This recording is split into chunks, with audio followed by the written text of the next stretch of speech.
आज का टॉपिक है हमारा what are the types of pure substances. सवाल पूछा जा रहा है कि what are the types of pure substances, कितने प्रकार के, इस प्रकार का है ना। तो आपको मालूम है कि pure substances are of two types, दो प्रकार के होते हैं हमारे प्योर सबस्टांस, पहला एलिमेंट्स और दूसरा कंपाउंड्स। इसी के बारे में आज हम लोग पढ़ेंगे। चलिए, तो इसके बारे में पढ़ने से पहले हमको जानना पड़ेगा एलिमेंट के बारे में, क्योंकि हम इस टॉपिक में आपको एलिमेंट के साथ साथ कंपाउंड के बारे में भी पढ़ना पड़ेगा। तो पहले हम लोग एलिमेंट के बारे में पढ़ते हैं। क्या लिखा हुआ है आपके बुक एनसीईआरटी में, वहीं से यहाँ पे लिया गया नोट्स में। Robert Boyle was the first scientist who used the term element in 1661। Robert Boyle पहला ऐसा साइंटिस्ट था जिन्होंने एलिमेंट शब्द का यूज किया, यानी कि उन्हीं के द्वारा ये एलिमेंट वर्ड जो है दिया गया होगा, है ना। वो भी कब? 1661 में। ठीक है, चलिए आगे बढ़ते हैं। फिर उसके बाद क्या लिखा हुआ है? ये एंटोनी, चलो प्रोनाउंसिएशन में थोड़ा सा हमसे मिस्टेक हो सकता है। Antoine Laurent Lavoisier was a French chemist. ये फ्रेंच केमिस्ट है, मतलब कि फ्रांस के रहने वाली है, रहने वाली नहीं, रहने वाला है, ये मेल है। ठीक है, फ्रांस का रहने वाला है। Antoine Laurent Lavoisier was a French chemist who first established an experimentally useful definition of an element। हम लोग एलिमेंट के बारे में पढ़ रहे हैं ना, तो एलिमेंट का सबसे पहला डेफिनेशन यदि किसी ने दिया एक्सपेरिमेंटली, मतलब कि एक्सपेरिमेंट करके, ऐसे हवा में नहीं, बहुत ज़्यादा सोच समझकर, बहुत ज़्यादा एक्सपेरिमेंट करके, पूरे तर्क के साथ उन्होंने डेफिनेशन दिया अपना एक एलिमेंट का। वो कौन आदमी थे? नहीं, वो नहीं, एंटोनी लॉरेंट लेवोजियर। ये कहाँ से बिलोंग करते थे? फ्रांस से बिलोंग करते थे, और ये केमिस्ट थे। केमिस्ट मतलब थोड़ा सा जिसका काम धाम केमिस्ट्री से लगभग जुड़ा हुआ रहता है ना, उससे। तो इन्होंने पहला अपना डेफिनेशन दिया एलिमेंट के लिए। क्या डेफिनेशन इन्होंने दिया था, देखिए ध्यान से। He defined an element as a basic form of matter that can not be broken down into simpler substances by chemical reaction. मतलब क्या हुआ इसका मतलब ये हो गया, किसी भी मैटर का जो सबसे छोटा रूप होता है ना, यानी कि बेसिक रूप, प्रारंभिक रूप, वो होता है आपका एलिमेंट का। और वो एलिमेंट इतना छोटा होगा कि आप उसको केमिकल रिएक्शन के द्वारा भी नहीं तोड़ सकते हैं, ब्रेक नहीं कर सकते हैं। बात समझ आ रही है? तो ये डेफिनेशन उन्होंने दिया था एलिमेंट का। तो यदि आपसे एग्जाम में पूछा भी जाए डेफिनेशन किसका? एलिमेंट का, व्हाट इज एलिमेंट, तो आप सेम डेफिनेशन लिख सकते हैं, या फिर हाँ ये भी बोल सकते हैं, या फिर यदि आपसे पूछे कि व्हाट इज एलिमेंट, तो आप ये डेफिनेशन भी दे सकते हैं। या फिर यदि आपसे पूछे कि एंटोनी लॉरेंट लेवोजियर ने सबसे पहला अपना एलिमेंट को लेकर जो डेफिनेशन दिया था वो क्या था, तो भी आप सेम आंसर लिख सकते हैं, कोई दिक्कत वाली बात नहीं है। ठीक ना, तो ये था हमारा एलिमेंट का डेफिनेशन। आगे बढ़ते हैं। फिर elements can be divided into metals, non metals and metalloids. आप पढ़ते आ रहे हैं, क्लास 7 में भी आपने पढ़ा, 8 में भी पढ़ा मेटल नॉन मेटल के बारे में, है ना। तो एलिमेंट्स हमारे 3 अलग अलग कैटेगरी में बटा हुआ है। पहला आपका है मेटल, उसके बाद नॉन मेटल, उसके बाद मेटलॉइड्स। तीनों के बारे में पढ़ते हैं, देखते हैं इसके बारे में। सबसे पहले हम लोग पढ़ेंगे प्रॉपर्टीज ऑफ मेटल के बारे में, ठीक ना। ये भी आप लोग बहुत हद तक जानते हैं, मेटल एलिमेंट है। एलिमेंट को 3 कैटेगरी में बांटे हम लोग, मेटल, नॉन मेटल और मेटलॉइड, ठीक है ना। चलिए, तो सबसे पहले हम लोग बात करते हैं प्रॉपर्टीज ऑफ मेटल्स का। मेटल के बारे में जानते हैं, क्या इसका खास बात है? दे हैव अ लस्टर, यानी कि साइन। लस्टर मतलब साइन। मेटल जो होता है ना, वो थोड़ा सा चमकीला होता है, यानी कि वो साइन करता है, ये प्रॉपर्टी है उसका पहला। उसके बाद दे हैव सिल्वरी ग्रे और गोल्डन येलो कलर। अधिकतर मोस्ट ऑफ द मेटल का जो कलर है वो थोड़ा सा सिल्वरी ग्रे होता है। सिल्वरी ग्रे का मतलब हो गया थोड़ा सा जो ग्रे पेंट हम लोग देखते हैं ना, ग्रे पैंट हो गया, फिर पेंट हो गया उस प्रकार का, या फिर गोल्डन येलो, यानी कि थोड़ा सा गोल्डन चमकता हुआ पीला कलर का। इस कलर का अधिकतर मोस्ट ऑफ द मेटल आपका होता है, मोस्ट ऑफ द मेटल, लेकिन हर एक नहीं, टोटल नहीं, लेकिन मोस्ट ऑफ द मेटल आपके इसी कलर के होते हैं। आगे, they are good conductor of heat and electricity. Metal आपका good conductor of electric heat and electricity होता है, मतलब कि मेटल से आपका हीट ट्रांसफर कर सकता है, इलेक्ट्रिसिटी ट्रांसफर कर सकता है ना। चलिए आगे बढ़ते हैं। दे आर डक्टाइल, डक्टाइल का मतलब जिसको कि हम लोग वायर के रूप में कन्वर्ट कर सकते हैं, मतलब कि मेटल को हम लोग वायर के जितना पतला और लंबा बना सकते हैं मेटल को, उसको हम लोग क्या कहते हैं, उस प्रॉपर्टी को डक्टाइल कहते हैं, यानी कि डक्टिलिटी कहते हैं, ठीक ना। आगे दे आर मेलिएबल, यानी कि हमारा जो मेटल है वो मेलिएबल भी है। मेलिएबल मतलब जिसको कि हम लोग बिल्कुल हथौड़ा मार मार के पतले थीन शीट्स के रूप में कन्वर्ट कर सकते हैं, यानी कि जितना पतला आपका पेपर है ना उस रूप में हम लोग कन्वर्ट कर सकते हैं अपने मेटल को हथौड़ा मार के, है ना। इसका ये खासियत है किसका, मेटल का। उसके बाद दे आर सोनोरस, मतलब कि सोनोरस मतलब क्या, कि जब हम लोग उसको पीटेंगे ना, हीट करेंगे तो वो एक आवाज़ निकालेगा। कैसा आवाज़, रिंगिंग साउंड, जो आपके स्कूल में जो बेल बजता है ना, रिंगिंग साउंड, वो वाला निकलेगा। तो ये कुछ खासियत था, हमारा 6 प्रॉपर्टी था किसका, मेटल का। आगे बढ़ते हैं फिर, एग्जाम्पल देख लीजिए मेटल का क्या होता है। Examples of metals are gold, silver, copper, iron, sodium, potassium etcetera, बहुत सारे हमारे पास है। तो यदि आपको 5-6 भी याद रह जाता है तो बहुत बड़ी बात है ना।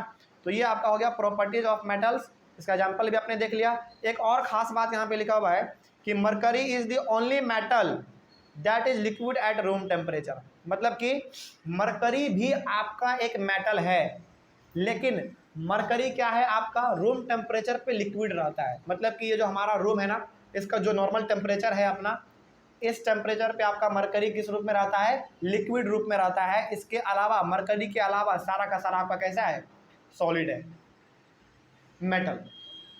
समझ में आ रही है बात। तो यहाँ से आपने क्या समझा, यहाँ से आपने समझा ये कि मरकरी को छोड़कर सारा का सारा मेटल आपका सॉलिड रूप में रहता है रूम टेम्परेचर पे, लेकिन मरकरी रूम टेम्परेचर पे आपका लिक्विड रूप में रहता है। कोई दिक्कत इसमें, रूम टेम्परेचर का मतलब क्या, जो आपके रूम का नॉर्मली तापमान रहता है, यही हमारा होता है रूम टेम्परेचर। आगे तो ये था हमारा मेटल के बारे में। नॉन मेटल के बारे में पढ़ते हैं थोड़ा सा, क्या लिखा हुआ है देखिए। Properties of non metals are, क्या लिखा हुआ है, पहली बात they don't have a lustre, इसमें कोई साइन नहीं होता है, चमकीला ये नहीं होता है। उसके बाद दे show a variety of colours, इसमें कोई खास कलर नहीं है, जितने भी आपके नॉन मेटल हैं सभी के कलर लगभग अलग अलग होते हैं, है ना, तो सबका कलर इसमें अलग अलग है। उसके बाद they are poor conductor of heat and electricity, non metal heat और इलेक्ट्रिसिटी को कंडक्ट नहीं कर सकता है, यानी कि ट्रांसफर नहीं कर सकता है नॉन मेटल। आगे दे आर नॉट डक्टाइल, मतलब कि इसको आप वायर के रूप में कन्वर्ट नहीं कर सकते हैं। इसके बाद दे आर नॉट मेलिएबल, इसको आप थीन शीट्स में भी कन्वर्ट नहीं कर सकते हैं नॉन मेटल को। दे आर नॉट सोनोरस, ये सोनोरस भी नहीं है, यानी कि ये आवाज़ भी नहीं करता जब आप उसको हीट करते हैं तो, ठीक ना। एग्जाम्पल देखिए आपको समझ में आ जाएगा। Examples of non metals are hydrogen, oxygen, iodine, carbon, bromine, chlorine etcetera, ये सारा का सारा एग्जाम्पल आपका है नॉन मेटल का। जैसे क्या हाइड्रोजन गैस है, क्या गैस को आप कभी भी चमकता हुआ देखे हैं क्या, नहीं ना। क्या कभी भी गैस का आपने कोई कलर देखा है क्या, हालांकि कलर तो होता है लेकिन अलग अलग कलर होता है, हाइड्रोजन का कलर अलग होगा, ऑक्सीजन का अलग, नाइट्रोजन का अलग, ये सब का अलग अलग होता है। उसके बाद क्या हाइड्रोजन को आप वायर के रूप में कन्वर्ट कर सकते हैं, नहीं कर सकते हैं। क्या हाइड्रोजन को आप थीन शीट्स के रूप में कन्वर्ट कर सकते हैं, नहीं कर सकते हैं। क्या हाइड्रोजन को आप पीट सकते हैं जिससे कि रिंगिंग साउंड निकले, नहीं कर सकते हैं, है ना। तो ये सारा का सारा प्रॉपर्टी हो गया आपका नॉन मेटल का। उसके बाद बचता है हमारा मेटोलॉइड। मेटोलॉइड क्या है देखिए, metalloids show some properties of metals and some properties of non metals, मतलब कि मेटोलॉइड आपका ऐसा एलिमेंट है जिसमें कि मेटल और नॉन मेटल का दोनों का गुण होता है, थोड़ा थोड़ा 50-50 दोनों का गुण होता है, मेटल का भी और नॉन मेटल का भी। कोई दिक्कत इसमें, इसी को हम लोग कहते हैं मेटोलॉइड। एग्जाम्पल देंगे आपके सामने। Sometimes metalloids are also called semi metal, लेकिन बहुत बार कभी कभी मेटोलॉइड्स को हम लोग सेमी मेटल भी कहते हैं। क्या कहेंगे, सेमी मेटल भी कहेंगे, यानी कि पूरा मेटल नहीं, आधा मेटल, ठीक है। आगे जब आधा मेटल है तो फिर आधा क्या होगा, नॉन मेटल, है ना। आगे some examples of metalloids are boron, silicon, germanium etcetera, ये कुछ एग्जांपल है आपका मेटोलॉइड का। कोई दिक्कत समझ में आ रही है, बात समझ में आ रहा है। चलिए, तो यहाँ पे आपने पूरी तरीके से आपका जो टॉपिक था एलिमेंट्स का, और एलिमेंट्स में जो आपका मेटल था, नॉन मेटल था और जो मेटोलॉइड था, वो आपने खत्म कर लिया। इसके बाद आपका आता है कंपाउंड। कंपाउंड क्या है इसके बारे में जानते हैं हम लोग, देखा जाए।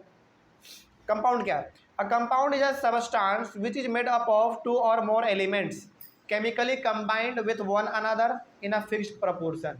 मतलब कि जब दो या दो से ज़्यादा एलिमेंट को आपस में आप मिला दे, मिक्स कर दे फिक्स्ड रेशियो में। ऐसा नहीं कि हाइड्रोजन को बहुत कम रखे हैं और सिल्वर को बहुत ज़्यादा मिला दिए हैं, ऐसा नहीं होना चाहिए। फिक्स्ड रेशियो में होना चाहिए, मतलब कि जितना उसको ज़रूरत है उतना होना चाहिए। जैसे हम लोग अपने खाना में नमक किस अनुसार देते हैं? स्वाद अनुसार, फिक्स्ड रेशियो में ना। उसी प्रकार से जब दो या दो से ज़्यादा एलिमेंट को फिक्स्ड रेशियो में मिला दिया जाए, कंबाइन कर दिया जाए, तो जो रिजल्ट आपके सामने आएगा उसको हम लोग क्या कहेंगे? कंपाउंड कहेंगे। कोई डाउट इसमें? और एक चीज़ और यहाँ पे लिखा हुआ है, chemically combined with one another.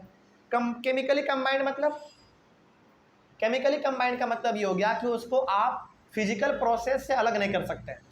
मतलब कि फिजिकल प्रोसेस में जैसे आपका कौन सा आता है? हैंड पिकिंग आता है, सीविंग आता है ना, फिल्ट्रेशन आता है। इससे आप कंपाउंड के एलिमेंट को अलग नहीं कर पाएंगे। तो बेसिकली हमारा कंपाउंड क्या होता है? जब हम लोग दो या दो से ज़्यादा एलिमेंट को आपस में फिक्स्ड कंपोजिशन में, फिक्स्ड प्रपोर्शन में या फिर फिक्स्ड रेशियो में मिला देंगे तो वो हमारा कहलाएगा कंपाउंड। और कंपाउंड केमिकली कंबाइंड होता है। केमिकली कंबाइंड का मतलब कि उसको आप फिजिकल मेथड से अलग नहीं कर पाएंगे, ये हमारा होता है कंपाउंड। तो इतना याद ना भी रहे ना कंपाउंड के बारे में, तो सिंपली ये जानिएगा कि दो या दो से ज़्यादा एलिमेंट का क्या है? वो फिक्स्ड प्रोपोर्शन में मिक्सचर है, बस सिंपल सी बात। कोई दिक्कत? आगे बढ़ते हैं फिर। ये हो गया हमारा कंपाउंड का डेफिनेशन। आगे, compounds can be broken down into elements by chemical और इलेक्ट्रोकेमिकल रिएक्शन। तो कंपाउंड्स को आप फिजिकल मेथड से अलग नहीं कर पाएंगे, है ना, लेकिन कंपाउंड को अलग किया जाता है किस प्रोसेस से? केमिकल प्रोसेस से, या फिर इलेक्ट्रोकेमिकल। इलेक्ट्रोकेमिकल का मतलब हो गया इलेक्ट्रिसिटी से। इलेक्ट्रिसिटी के मदद से भी हम लोग कंपाउंड के एलिमेंट को अलग अलग करते हैं। फॉर एग्जाम्पल चलिए इसका एग्जाम्पल हम बताना चाहेंगे। सबसे अच्छा वाटर में आपको मालूम है। अच्छा, वाटर का फॉर्मूला क्या होता है, कोई बता सकता है? H2O। H किसके लिए है? हाइड्रोजन के लिए। O किसके लिए है? ऑक्सीजन के लिए। तो वाटर में हम लोग इलेक्ट्रिसिटी के मदद से हम लोग हाइड्रोजन को अलग कर सकते हैं, गैस को अलग कर सकते हैं। तो किसके मदद से? इलेक्ट्रिसिटी के मदद से। तो कंपाउंड को, अच्छा बेसिकली वाटर क्या है आपका? कंपाउंड ही तो है। किस किस एलिमेंट का मिक्सचर है वो? यानी कि हाइड्रोजन और ऑक्सीजन का। कोई दिक्कत? चलिए, तो कंपाउंड को हम लोग अलग कर सकते हैं केमिकल मेथड से या फिर इलेक्ट्रोकेमिकल यानी कि इलेक्ट्रिसिटी से। आगे, the properties of a compound are totally different properties compare to the combining elements. देखिए फॉर एग्जाम्पल मान लीजिए दो एलिमेंट को हम लोग आपस में मिला रहे हैं, ठीक ना। सुनिएगा मेरी बात को ध्यान से। चलिए एग्जाम्पल लेते हैं हम लोग हाइड्रोजन का ही और ऑक्सीजन का। हाइड्रोजन का प्रॉपर्टी अलग होता है, ऑक्सीजन का प्रॉपर्टी अलग होता है। दोनों को आपस में मिलाएंगे तो क्या बनेगा? हमारा वाटर बनेगा। और वाटर का प्रॉपर्टी अलग होता है। मतलब क्या समझे आप यहाँ से? मतलब आपने यहाँ पे यह समझ लिया कि दो एलिमेंट को जब आपस में आप मिला रहे हैं तो दोनों का प्रॉपर्टी क्या है? अलग अलग है। लेकिन जब आपस में मिल जाएगा, जो कि नया चीज़ बनाएगा, उसका प्रॉपर्टी क्या होगा? अलग होगा। मतलब कि कंपाउंड का प्रॉपर्टी उसके मिलाए हुए एलिमेंट से बिल्कुल अलग होता है। तो बिल्कुल आप ऐसा मत समझिएगा कि हाइड्रोजन को मिला रहे हैं, ऑक्सीजन को मिला रहे हैं तो इन दोनों का कॉम्बिनेशन हमारा क्या बनेगा? वाटर बनेगा। वाटर ही, लेकिन बिल्कुल वाटर में जो प्रॉपर्टी होगा वो हाइड्रोजन और ऑक्सीजन का नहीं होगा। वो उसका अपना अलग प्रॉपर्टी है, उसका अपना अलग खासियत है ना। तो बहुत सारे बच्चे को कन्फ्यूजन इसमें ये होता है कि जब हाइड्रोजन मिला रहे हैं, ऑक्सीजन मिला रहे हैं, बनेगा पानी, वाटर बनेगा। तो वाटर में किसका किसका प्रॉपर्टी होगा? हाइड्रोजन का और ऑक्सीजन का। बहुत सारे बच्चे ये समझते हैं, लेकिन हकीकत में क्या है? हकीकत में ये है कि हाइड्रोजन का प्रॉपर्टी जो भी है, ऑक्सीजन का प्रॉपर्टी जो भी है, जब दोनों आपस में मिल गया, वाटर बन गया, तो उसका प्रॉपर्टी गायब हो जाएगा, अपने आप खत्म। प्रॉपर्टी किसका सामने आएगा? केवल और केवल वाटर का। यानी कि कंपाउंड का प्रॉपर्टी अलग होता है उसके मिलाए हुए एलिमेंट से। कोई दिक्कत? आगे बढ़ते हैं फिर। तो वही यहाँ पे लिखा हुआ था। उसके बाद a compound cannot be separated into its components by physical method. सही बात है, आप कंपाउंड के एलिमेंट को यानी कि उसके कंपोनेंट को आप अलग अलग नहीं कर सकते हैं फिजिकल मेथड से। उसके लिए आपको या तो केमिकल या तो इलेक्ट्रोकेमिकल मेथड अपनाना पड़ेगा, है ना। आगे बढ़ते हैं फिर। The formation of a compound is a chemical change. देखिए ध्यान से सुनिएगा मेरी बात को, बहुत बड़ा स्टेटमेंट लिखा हुआ है। लिखा हुआ है the formation of a compound is a chemical change. अभी तुरंत आपने पढ़ा था पिछले वाले क्लास में केमिकल चेंज और फिजिकल चेंज के बारे में। तो केमिकल चेंज और फिजिकल चेंज अभी तुरंत आपने पढ़ा था अगले वाले क्लास में। तो कंपाउंड फिजिकल चेंज हुआ या केमिकल चेंज हुआ, जरा सोच के बताइए। तो केमिकल चेंज हुआ। क्यों? क्योंकि केमिकल चेंज का खासियत क्या है? केमिकल चेंज का खासियत ये है, आपने पढ़ा है पिछले वाले क्लास में, कि कोई एक नया सब्सटेंस बनता है ना। तो आप क्या मिला रहे हैं? फॉर एग्जांपल हाइड्रोजन ले रहे हैं, ऑक्सीजन ले रहे हैं, है ना, दो अलग अलग चीज़ ले रहे हैं, दोनों को आपस में आप कंबाइन कर दे रहे हैं। बन क्या रहा है? वाटर। तो क्या एक नया चीज़ बना? बिल्कुल बना। हाइड्रोजन और ऑक्सीजन के मदद से आपका एक नया चीज़ बन गया, क्या? वाटर। तो ये हो गया आपका एक केमिकल चेंज, और यही तो आपने पढ़ा है, ये तो आपने पढ़ा है, कोई दिक्कत इसमें? चलिए आगे बढ़ते हैं। तो कंपाउंड का फॉर्मेशन होना यानी कि कंपाउंड का बनना एक केमिकल चेंज है। आगे, a compound has a fixed melting and boiling point. एक कंपाउंड का बॉइलिंग और मेल्टिंग पॉइंट फिक्स होता है। यानी कि फॉर एग्जांपल मान लीजिए यदि वाटर है, तो वाटर क्या है? एक कंपाउंड है। किन किन एलिमेंट का? हाइड्रोजन और ऑक्सीजन का, है ना। वाटर बेसिकली हमारा क्या है? कंपाउंड है। तो वाटर का एक फिक्स बॉइलिंग पॉइंट तो है ना, मेल्टिंग पॉइंट है ना, कोई दिक्कत इसमें समझने में? तो कंपाउंड का मेल्टिंग और बॉइलिंग पॉइंट दोनों फिक्स होता है, ठीक है ना। ये भी आप जान गए। यहाँ पे एग्जाम्पल ऑफ कंपाउंड का क्या क्या होगा देख लीजिए। Examples of compounds are calcium carbonate. Calcium carbonate, इसमें किसका किसका मिक्सचर है? कैल्शियम और कार्बोनेट का। हाइड्रोजन ब्रोमाइड, हाइड्रोजन और ब्रोमाइड का। कार्बन डाइऑक्साइड, किसका किसका? कार्बन और डाइऑक्साइड का। पोटासियम सल्फेट, किसका किसका? पोटासियम और सल्फेट का। ये सारा का सारा एग्जाम्पल हो गया आपका कंपाउंड का, ठीक है। तो कंपाउंड का एग्जाम्पल यदि 3 से 4 पूछा भी जाए तो आप ये सब बता सकते हैं। इसके अलावा यदि आपके माइंड में है कुछ तो बहुत अच्छी बात है ना। चलिए आगे बढ़ते हैं। कम से कम 10 कंपाउंड का, 10 मेटल का, नॉन मेटल का, ये सब चीज़ आपको याद होना चाहिए। बड़ा बेसिक सा सवाल होता है, कहीं पे भी कोई पूछ देगा, है ना। आगे बढ़ते हैं फिर। यहीं पे आपका चैप्टर खत्म होता है, लेकिन आपके चैप्टर में ना थोड़ा सा एक डिफ्रेंशिएट भी दिया हुआ है, डिफरेंस बिटवीन दिया हुआ है मिक्सचर और कंपाउंड के बीच में। मिक्सचर और कंपाउंड के बीच में जो डिफरेंस बिटवीन दिया हुआ है ना, ये डिफरेंस बिटवीन आप पढ़ चुके हैं। जो हम लोग पूरा चैप्टर पढ़ते हुए आए हैं वो सब कुछ आपने पढ़ लिया है, लेकिन छोटा सा हमारा यहाँ पर रिविजन भी हो जाएगा, और डिफ्रेंशिएट यदि आपसे पूछे तो आप इस प्रकार से बता भी सकते हैं, है ना। लेकिन यहाँ पे वही चीज़ लिखा हुआ है जो आप पढ़ चुके हैं, जो आपने इस चैप्टर में पढ़ रखा है ऑलरेडी। चलिए तो जान लेते हैं थोड़ा सा डिफरेंशिएट क्या है। पहला, मिक्सचर में a mixture can be separated into its components by the physical method. सही बात है, याद कीजिए मिक्सचर वाला topic, what is a mixture, याद आ रहा है टॉपिक? उसमें हम लोगों ने क्या पढ़ा था? हम लोगों ने पढ़ा था कि मिक्सचर के कंपोनेंट्स को हम लोग फिजिकल मेथड से अलग कर सकते हैं। कोई दिक्कत? अच्छा, इसका एग्जांपल यदि पूछा जाए तो आप क्या बताएंगे? इसका एग्जांपल आप दे सकते हैं, किसका मालूम है? इसका एग्जांपल आप दे सकते हैं, चलिए इसका एग्जांपल आप दे सकते हैं, पानी में आप मिला दीजिए किसको? मिट्टी को। मिट्टी को मिला दीजिए, ये क्या आपका मिक्सचर है। अच्छा, मिक्सचर में भी कौन सा टाइप है बताइए जरा? हेट्रोजीनियस मिक्सचर है, लेकिन मिक्सचर तो है ना। तो मिक्सचर को आप फिजिकल मेथड से अलग कर सकते हैं। एग्जांपल आपका वही है, पानी में मिट्टी को मिला दीजिए और उसको फिल्टर कर दीजिए। पानी को यदि चीनी में मिलाएंगे तो वो भी मिक्सचर है, लेकिन वो मिक्सचर आपका है होमोजीनियस मिक्सचर। वो अलग होगा, उसके लिए अलग करना पड़ेगा आपको हीट देकर, पानी को एवोपरेट करना पड़ेगा आपको, कोई डाउट इसमें? चलिए तो ये हो गया आपका। तो फिजिकल मेथड से हम लोग मिक्सचर को अलग कर सकते हैं, लेकिन a compound can not be separated into its component by the physical method. लेकिन कंपाउंड को आप फिजिकल मेथड से अलग नहीं कर सकते हैं, फिल्टर उल्टर करके आप नहीं कर सकते हैं, हीट उट दे के आप नहीं कर सकते हैं, लेकिन केमिकल मेथड से आप कंपाउंड को अलग कर सकते हैं।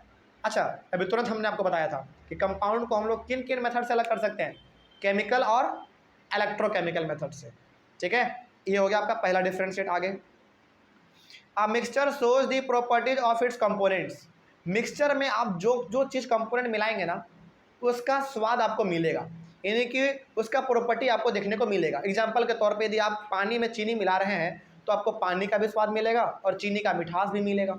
मिलता है कि नहीं मिलता है ना? तो उसमें आपको जो आप कंपोनेंट मिला रहे हैं मिक्सचर में उसका स्वाद आपको मिलता है, यानी कि उसका प्रॉपर्टी आपको देखने को मिलता है। लेकिन क्या कंपाउंड में मिलता है? क्या कंपाउंड में वही लिखा हुआ the properties of a compound are totally different from its components. Example के तौर पे आपका हाइड्रोजन और ऑक्सीजन को मिलाइए, आपका पानी बनेगा, वाटर मिलेगा। तो क्या उस वाटर में आपको हाइड्रोजन का और ऑक्सीजन का स्वाद मिलता है? क्या प्रॉपर्टी मिलता है? क्या नहीं। वाटर का प्रॉपर्टी अपना अलग है, एकदम उसका बिल्कुल अलग है। वो उसमें किसी भी प्रकार का हाइड्रोजन और ऑक्सीजन का प्रॉपर्टी आपको देखने को नहीं मिलेगा। वाटर का अपना खासियत है, उसका अपना अलग प्रॉपर्टी है। ठीक है, चलिए आगे बढ़ते हैं। फिर the composition of a mixture is variable. मतलब क्या हुआ इसका? इसका मतलब ये हो गया कि कंपोजिशन जो है, यानी कि जो मात्रा है मिक्सचर में, वो वेरिएबल है। कहीं पे ज़्यादा हो सकता है मात्रा, कहीं पे कम हो सकता है। एग्जाम्पल के तौर पे मान लीजिए आपने क्या किया, गिलास में पानी लिया, गिलास में आपने मिट्टी मिला दिया, है ना? आपने गिलास लिया, गिलास में आपने पानी लिया, पानी में आपने मिट्टी मिला दिया, है ना? तो मिट्टी जो आप मिला रहे हैं तो बहुत हद तक क्या होता है आपका मिट्टी कुछ देर के बाद नीचे आके बैठ जाता है। लेकिन कुछ मिट्टी का कण ऐसा होता है जो कि पानी में घूमता रहता है, घूमता रहता है, घूमता रहता है। तो क्या ये वेरिएबल हुआ? वेरिएबल का मतलब ये हो गया कि कहीं पे कम होगा, कहीं पे ज़्यादा होगा, कंपोनेंट्स का मात्रा, है ना? आगे the composition of a compound is fixed. लेकिन अच्छा, इसका मतलब यहाँ पे एक और चीज़ होता है। कंपोजिशन का मतलब, कंपोजिशन का मतलब ये होता है कि मिक्सचर में कितना कौन चीज़ मिलाना है ये फिक्स नहीं है। एग्जाम्पल के तौर पे मान लीजिए एग्जाम्पल इसको आप ऐसे भी समझिए। गिलास में आपने पानी लिया, बहुत सारा आदमी ऐसा होता है जो कि एक गिलास में कम से कम 2 से 3 चम्मच अपना चीनी मिलाएगा, उसको घोल के पी लेगा, है ना? लेकिन बहुत सारे आदमी ऐसे भी होते हैं जिसको कि मीठा बहुत पसंद होता है, उसको शरबत बहुत मीठा चाहिए होता है, तो वो 4-5 चम्मच चीनी मिला देगा। तो क्या यहाँ पे कंपोजिशन फिक्स्ड है, यानी कि मात्रा फिक्स है कि आपको इतना ही मिलाना पड़ेगा तब आपका मिक्सचर बनेगा? नहीं, मात्रा फिक्स नहीं है, क्योंकि बहुत सारे आदमी कम मिठास वाला पानी पीते हैं, बहुत सारे आदमी बहुत ज़्यादा मिठास वाला पानी पीता है। तो फिक्स नहीं है, कंपोजिशन फिक्स नहीं है, यानी कि मात्रा फिक्स नहीं है कि आप इतना मिलाएंगे तभी आपका मिक्सचर बनेगा, नहीं। फॉर एग्जाम्पल आप इसको ऐसे भी समझिए, बहुत सारे आदमी ऐसे होते हैं जो कि चीनी बहुत ही मीठा पीना पसंद, सॉरी, बहुत सारे आदमी ऐसे होते हैं जो कि चाय बहुत ही मीठा पसंद करते हैं, लेकिन बहुत आदमी ऐसे होते हैं जो कि चाय बहुत ही, यानी कि मीठा बहुत कम पीना पसंद करते हैं, है ना? तो मिक्सचर में ये फिक्स नहीं किया गया है अभी तक कि इतना आप मिलाइएगा तभी आपका मिक्सचर बनेगा, ये फिक्स किया हुआ नहीं है। लेकिन यही चीज़ आपका कंपाउंड में क्या है? फिक्स है, फिक्स है। वही यहाँ पे लिखा हुआ है कि the composition of a compound is fixed. Example के तौर पे आपने बताया वाटर का फॉर्मूला होता है H2O। यहाँ पे क्या लिखा हुआ है? H2 यहाँ पे क्या लगा हुआ है? 2 यहाँ पे बता रहा है कि आपको हाइड्रोजन का 2 एटम लेना है। यहाँ पे देखो, यहाँ पे वैलेंसी मैच कर रहा है, यहाँ पे थोड़ा सा वैलेंसी का कॉन्सेप्ट है, आपको अभी समझ में नहीं आएगा। फिलहाल आप ये समझ लीजिए कि हाइड्रोजन का यहाँ पे 2 एटम चाहिए, यानी कि ऑक्सीजन का 1 चाहिए, तभी जाकर आपका पानी का एक कंपाउंड बनेगा, यानी कि वाटर का एक कंपाउंड बनेगा। समझ में आ रही है बात? तो फिलहाल आप एटम एंड मॉलिक्यूल अभी आपको नहीं पढ़ाया ना, वो चैप्टर नंबर 3 में आएगा, वो चीज़ भी आएगा, है ना? उसमें आपको फॉर्मूला भी लिखने के लिए सिखाएंगे, कंपाउंड का फॉर्मूला कैसे बनता है वो भी आपको सिखाएंगे। लेकिन फिलहाल आप ये समझिए कि वाटर का फॉर्मूला क्या होता है? H2O। तो यहाँ पे जो H2 है वो आप फिलहाल ये समझ लीजिए कि हाइड्रोजन का हमको 2 मात्रा चाहिए और ऑक्सीजन का 1 मात्रा चाहिए, तब जाकर आपका वाटर का एक कंपाउंड बनेगा, जिसको हम लोग क्या कहेंगे? H2O कहेंगे। ये फिक्स किया गया है। अच्छा, आपको लग रहा होगा कि सर यदि H3 दे दे तो क्या नहीं बनेगा? नहीं बनेगा, बिल्कुल नहीं बनेगा, क्योंकि वो कुछ और बन जाएगा। तो यहाँ पे कंपाउंड में फिक्स किया गया है ऑलरेडी कि आप इतना मिलाएंगे, इसका मात्रा इतना होगा तभी जाकर कंपाउंड बनेगा, नहीं तो नहीं बनेगा। तो मिक्सचर में कोई फिक्स नहीं है, उसमें आपका मन है, जितना मिलाना है आप मिला दीजिए, लेकिन कंपाउंड में फिक्स किया गया है आप इतना मिलाइएगा तभी जाकर आपका कंपाउंड बनेगा, ये फिक्स किया गया है। आगे, a mixture does not have a fixed melting and boiling point. एक मिक्सचर का मेल्टिंग और बॉइलिंग पॉइंट फिक्स नहीं है। एग्जाम्पल के तौर पे बहुत सारे घरों में चाय जो है ना उबाल उबाल के बनाया जाता है, लेकिन बहुत सारे घरों में चाय को ज़्यादा उबाला नहीं जाता है, लेकिन चाय तो बनता है ना। चाय एक मिक्सचर है कि नहीं है? बिल्कुल एक मिक्सचर है। तो वही यहाँ पे कहा गया है कि मिक्सचर का मेल्टिंग और बॉइलिंग पॉइंट फिक्स नहीं होता है। आप उसको बहुत हीट भी दे सकते हैं, कम हीट भी दे सकते हैं, ये फिक्स नहीं किया गया है। लेकिन एक कंपाउंड का मेल्टिंग और बॉइलिंग पॉइंट फिक्स होता है। एग्जाम्पल आपका वाटर, वाटर क्या है? कंपाउंड है, उसका मेल्टिंग और बॉइलिंग पॉइंट फिक्स है, यानी कि 100 डिग्री सेल्सियस तक पहुंचेगा तभी जाकर आपका पानी क्या होगा? पूरी तरीके से गर्म हो जाएगा, यानी कि वो वेपर में कन्वर्ट होना शुरू हो जाएगा। वो आपका बॉइलिंग पॉइंट है उसका। कोई दिक्कत? आगे बढ़ते हैं फिर। एग्जाम्पल के तौर पे मिक्सचर का क्या क्या हो सकता है? बहुत सारा हमारा salt solution, sugar solution, milk, air, sea water, soft drink, ये सब क्या आपका मिक्सचर का एग्जाम्पल है। लेकिन हाँ, इसमें से कुछ मिक्सचर हमारे हेट्रोजीनियस भी है और होमोजीनियस भी है, वो बात अलग है, लेकिन मिक्सचर तो है ना। चलिए उसके बाद फिर कंपाउंड का example calcium carbonate, hydrogen bromide, carbon dioxide etcetera. बहुत सारा एग्जाम्पल हो सकता है, कितना आप लिखना चाहेंगे, है ना। तो यहाँ पे आपने मिक्सचर का और कंपाउंड के बीच में, दोनों के बीच में डिफ्रेंशिएट भी आपने पूरी तरीके से खत्म अपना कर दिया। इसमें कोई डाउट समझ में आया है? और इसी के साथ आपका ये चैप्टर दी एंड होता है। आप लोगों को किसी भी प्रकार का इस चैप्टर में डाउट नहीं ना? समझ में आया हर चीज़? चलिए, ऑनलाइन वाले बच्चे, आप लोगों को इस चैप्टर में कहीं पे भी कोई डाउट रहा होगा तो आप एक बार कमेंट कर लीजिएगा, और आई होप आप इसका स्क्रीनशॉट लेकर नोट्स भी बना रहे होंगे। मिलते हैं फिर हम लोग अपने अगले वाले क्लास में एक नए चैप्टर के साथ। Thank you very much and have a nice day.